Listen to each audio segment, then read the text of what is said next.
Welcome to the Wrestling Still Cool podcast. My name's Cam. That's Mark. Hey, y'all. Thanks for joining on in.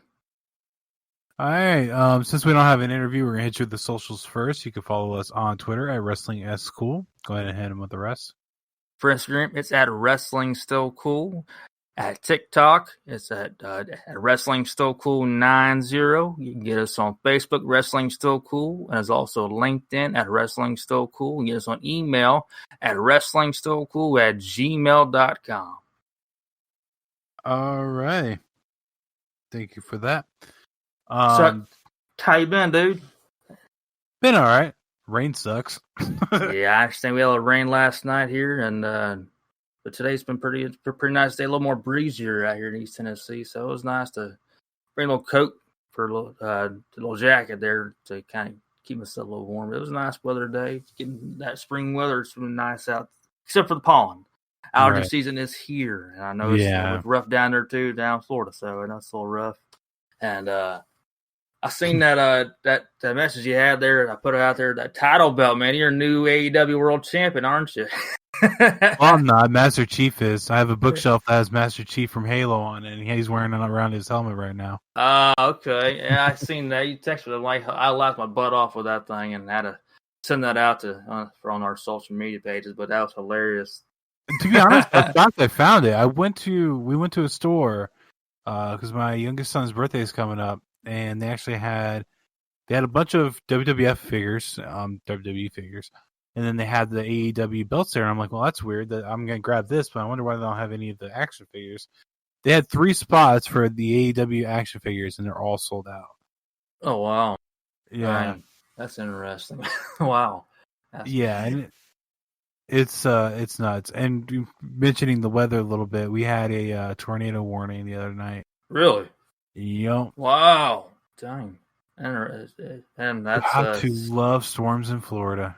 Oh yeah, absolutely. Tornadoes scare the crap out of me over everything else as far as weather goes. I mean, I had a conversation with my dad about that just recently too. It's like, hurricanes, obviously from Florida, especially, been around that, didn't really bother me. Not saying they're not bad. I'm just saying they're there. You expect them. It's whatever. But tornadoes, obviously, so unexpected. And anytime I hear of a tornado, I do not want to drive anywhere. It's obviously you're not safe being in the house sometimes, depending on where you live at, but or what you live in. But tornadoes are they get me all crazy.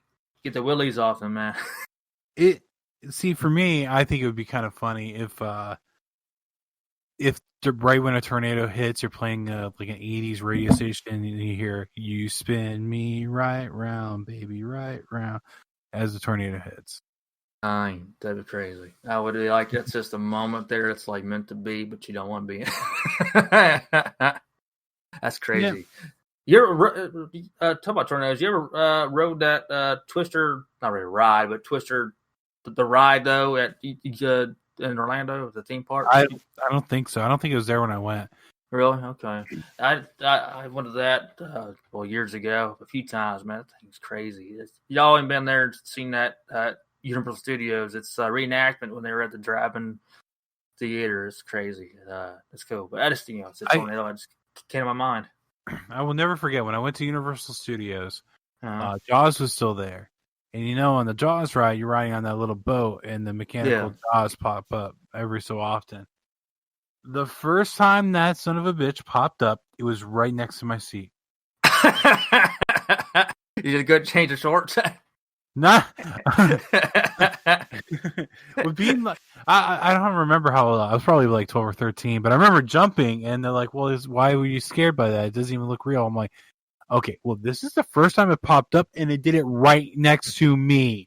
Like, I wasn't prepared for it. I didn't think it was going to happen like that.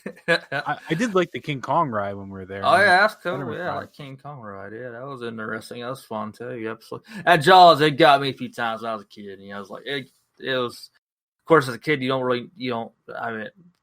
really know that they were, machine operated, I thought, oh God, these are real sharks. But I was just a little bitty thing. So I was like, eventually I was explaining to me, oh yeah, they're faking. But it's still, when it's fake, it's just weird for a kid, at least for me. So I was like, okay, it's fun, but Yeah, so it was a good rise there.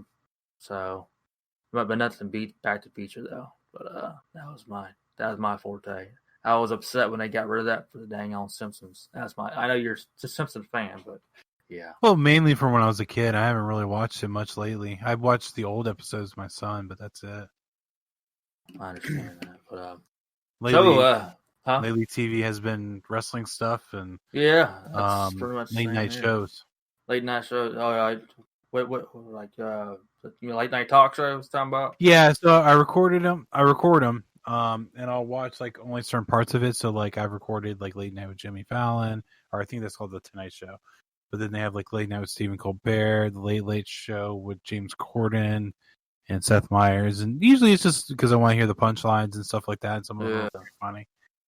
See, I never got big into the talk shows. I mean, I like David Letterman. Yeah, Jay Leno was okay. Once in a while, but David was cool. My mom watched him a lot, so I got to watch him. And sometimes I watch Fallon. He's funny and everything. So I'm not big into them, but they're cool and they can be entertaining. So I try, once in a while, if I catch them on TV, I'll pay attention for a few minutes. So yeah, it can be funny. Jimmy Kimmel was the other one I watched. Jimmy Kimmel, I'm behind by like a week on all of them, so I've been like fast forwarding through a lot of it. He had on It's a Country Singer. We had on Stephen Colbert had Taylor Swift. Same country. I mean, wasn't she country though? Well, she yeah, titled that a long time ago, and now she's pop genre now. There's another one. That was on Kimmel. Luke something. Luke Bryan or Luke Combs? I think it was Brian. Is he big guy or like a fit guy? Big guy. Okay, that'll be Luke Combs. Well, hold on. What do you mean by big guy, though? Okay, fat guy. Husky. No. He was kind of like, I thought he was a big guy because he looked like he was like 6'2". Okay, so yeah, but did he have ball cap or was it just hair without a ball cap? I think he was wearing a country hat or cowboy hat. No, he was wearing a ball cap on the show. Was he like fit or was he a big like fat guy? Hold on, let me. Because I freak out like Brian does wear ball cap sometimes. It's Brian. Okay, the only reason I know it is because on the I googled songs because Kimmel made fun of his songs because he's like, oh, what are you gonna sing here? And it's something involving whiskey. He goes, okay, so I have a list of your songs right here, and he goes, drink a beer, drunk on you, and he starts listing all these other ones. And he goes, I think you might have a problem, Luke. I think he would say the same thing about Blake Shelton. Blake Shelton he has a lot of drinking songs. Nothing wrong with drinking song, but it's like when you go over and over and over and over, it's like, okay, we get it. You drink and no problem with that, but what else you got? So yeah. I used to write a lot of drinking songs a long time ago, but it's like, okay, move on. Well, and there's one part where like they're talking about, I guess the guy Luke took someone that works for him fishing, and then he ended up getting like a fishing lure stuck in his hand. Ooh, so yeah, it's rough there. Yeah, and but that was like one of the episodes. I know nothing about Luke Bryan at all. I followed him a lot more when first a couple of years of his career. I mean, I hear about him and everything, but I just no offense to Luke Bryan as an artist, a great singer, just not style. He has good songs that come out here and there, but it's not really as much into him as I used to be. And so I'm just being. And I know a lot of people like Luke Combs, not really as much, not really still getting on that fan of me. I like a lot of the more traditional, more Texas singers, but that's just me. But a lot of people like both though. I don't know any of them. Oh, I know. Yeah. No, I understand. That's not really your forte. I understand that. No problem. But that was one of the ones that was on, and I thought I'm like, wow, really? The Kimmel had country singer on. That's interesting. Yeah, that's appeal. wear hats when people don't. The cowboy hat's finally coming back, but it's a lot more because you have Texas singers that bring them more into the picture more often than none. But speaking of cowboy hat, while she was doing some drawing, she had on Three's Company. I love that show, man. That's my. I do too. Show. I got caught up in this episode. Like, I got distracted from what I was doing. There's an episode where Jack pretended that he had a twin brother. Oh yeah, so he can slip into the DMs on Ralph Furley's niece. They kept wearing a cowboy hat and changed and considered himself Austin the whole time. Yeah. It was this weird like back and forth, and then like he goes, "Oh well, he just hit me." Blah blah blah. And Frodo's like, "Yeah, I'll talk to him." And he came out and goes, "All right." He apologized and walks out. I'm like, "What the hell?" I love that episode. It's like, I want you and your brother sit right beside me. Yeah. I just got back and watched Three's Company. I found it on some other channel that I could get, and I was looking for the DVD, the TV series. I'm like, well, if I can get on TV now, I'll save my money for a little while. But I've been missing that show so much. It's one of my top 3 favorites of all time. So, I almost years ago, I would say probably like 5 years ago, I almost bought Married with Children on DVD. I was, when I was younger, I was like, I don't know, my parents did not like me watching that show at all. But of course, you know how my family is a little more stricter about it. So I was like, but I don't know, I found it a little amusing when I was younger, and then it's like, I don't know, I just kind of fell off from it. It's like, okay, this is not as much as I want it to be, but I think this shows a fine line between what you and I find funny.